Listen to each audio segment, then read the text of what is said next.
Hello, let's see what Poisonous Concoction Pathfinder has to offer. Poisonous Concoction is a relatively new type of unarmed, thrown attack that was initially introduced in patch 3.15. It has since then proven itself to be one of the most efficient League starter skills. It's often picked by Raiders, Pathfinder or Occultist classes. Each choice has its advantages. Pathfinder has some very useful keystones for poison damage, vastly superior life flask charge consumption, restoration, and much better attack and movement speed. You will be able to allocate other advantageous passives on your skill tree, all very close to your starting location. The build has amazing late game potential with some high-end items, despite the fact that you're prohibited from using any weapon. The majority of your damage comes from gem level, support gems, flasks, and passive skills like debuffs, auras, or curses. It's a cheap build. It's actually one of the cheapest and most enjoyable builds not only for a Pathfinder but in general. Like all ranger builds, it's very fast, has great clear speed, and is capable of quickly killing bosses. Leveling it is very easy, and it's also one of the best candidates for a solo self-found league. Poisonous Concoction fires several projectiles that explode on contact with the ground, much like rolling magma with no chains. The area damage caused by each explosion applies poison even on a singular target, making it great for killing bosses. Plaguebearer is used for area damage against smaller foes. The build uses high spell suppression chance, evasion rating, upgraded life flasks with a lot of charges, ghost dance to recover energy shield, and other minor additions like debilitating enemies, high chaos resistance, and block chance. It sits at around 5,000 maximum life. Clear speed is fine with just Poisonous Concoction, but it can be enhanced by Plaguebearer and unique gloves. Due to the overlapping poisons, single target damage can reach very high numbers. It's extremely cheap to start with and can be elevated by some expensive items later on.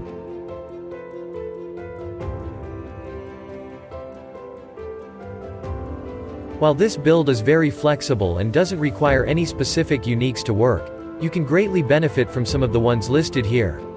These won't change the inner workings, or the playstyle of the Poisonous Concoction.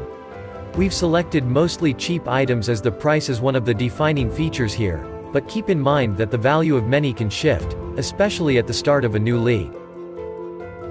You would use the Devouring Diadem Helmet if you struggle with mana regeneration and mana reservation efficiency, two very common issues with this build. It's not good for anything else. Carcass Jack is a very solid and inexpensive armor for this build. It grants extra life, resistances, and a lot of bonuses to AoE damage that you are going to deal. The Covenant is one of the best armors for more DPS. The 7th support gem for more chaos damage is extremely good, but your skills now cost life too, requiring life leech to counter this effect. A solid and inexpensive pair of Atziri's Step Boots grants extra spell suppression chance with life and movement speed bonuses. Use Azenith's Gentle Touch if you're able to apply more than one curse via Whispers of Doom or a rare body armor. It upgrades your clear speed and blinds enemies for more survivability. Circle of Nostalgia grants additional bonuses when you are affected by the Herald of Agony. Look for an increased chaos damage bonus and Herald's buff effect on this ring. Replica Conqueror's efficiency reduces the base mana cost of your skills, decreasing the chance of running out of mana. You can use Kineticism from the Siege to maim and knock back enemies on hit, reducing their movement speed and pushing them back for your own safety. Watcher's Eye is one of the best jewels in the game, which is used by the majority of builds that use any aura. You want Watcher's Eye with malevolence modifiers, preferably damage over time multiplier on it. You're also using Grace, and maybe Determination or Purity of Elements. The rare gear is used mostly for defenses and minor offensive modifiers. For durability, try to get maximum life, evasion, spell suppression chance, elemental and chaos resistances, and block chance. One of the very few offensive stats which can be found on jewelry are extra gem levels for Concoction, DOT chaos damage, and attack speed. Remember about accuracy and poison chance. A rare helmet is the best possible option for this build. You can get high defensive stats here and reduce the chaos resistance of enemies. It's important to pick one with evasion if you allocated a specific spell suppression mastery. You need high defensive stats and a 30% increased mana reservation efficiency on your shield. It's best to pick one with evasion, but that's not mandatory. You can get the accuracy here too. When it comes to raw defensive capabilities, a rare body armor with high bonus maximum life, resistances, evasion, and spell suppression can be the best option. Use boots for extra movement speed and defensive stats. You could also look for onslaught if you can afford such a pair. Get the evasion or mixed evasion base.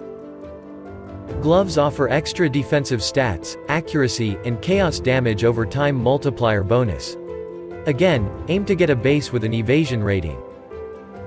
For a belt, get yourself preferably a Stygian Vice for an extra abyssal socket and high defensive stats with some flask modifiers. These are very easy to get. You are looking for a life, chaos dot multiplier amulet. There are plenty of other stats you can find here, so just look for stuff that you are missing. Extra gem levels for Concoction are expensive but ultimately the most efficient way to get more damage. Aim to fix all your resistances and attributes by rare ring modifiers. You can also gain extra life, bonus attack speed, resistances, accuracy rating, or despair curse on hit. It's best to look for an abyss jewel with missing accuracy, attributes, or resistances. If that's already done, seek bonus life, and chaos or poison damage. On regular jewels, you want the same modifiers that can be gained from abyss ones but in a different form, extra life and chaos dot multiplier. You should use one large cluster jewel with at least the touch of cruelty passive that significantly boosts your damage. There are other very good notables on chaos-based cluster jewels. Use Atziri's Promise Flask for extra chaos resistance and life leech during its effect.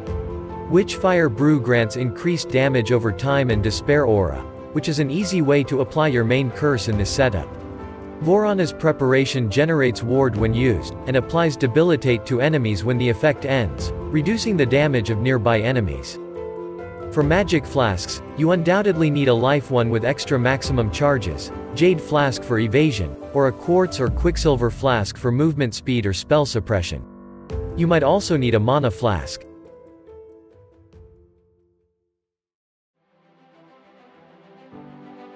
Your main skill setup is the Poisonous Concoction one, the primary attack. In this setup, it will throw a large number of projectiles and will have its damage further amplified by life flasks with nearly endless charges.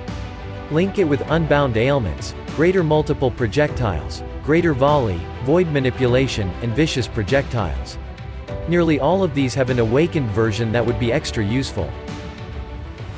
Ancestral Protector is a totem that will boost your attack speed when active. Steelskin is the best guard spell for this build. It creates a protective shield that absorbs some of the incoming hit damage. Withering Step grants you the elusive and phasing buffs for a duration and applies withered stacks to enemies in the radius. Link these three with Enhance to boost the gem quality. Wither, a spell that applies withered debuff to enemies, which increases the chaos damage they take from other sources. You will cast it via spell totem to not waste your time. Link it with multiple totems and increased duration support gems too. Flame Dash is the recommended movement skill for this build. It lets you progress faster through areas and avoid incoming damage. Link it with second wind support for an extra charge. Plague Bearer allows you to store some of the poison damage dealt to gain stacks when incubating. You can unleash the stored damage and deal it around your character, quickly killing regular enemies in the radius. The Divergent version can also increase your DPS while infecting. Link it with increased area of effect support. There are 3 auras we're using, socketed in shield with increased reservation efficiency. If you're using the Devouring Diadem, you will be able to fit more. Malevolence is the best DPS aura for DOT builds, which greatly increases your damage output and opens up various options on Watcher's Eye Jewel. Grace increases your evasion rating significantly, which is one of your core defensive mechanics. Herald of Agony increases your chance to poison enemies, and the damage you deal with it.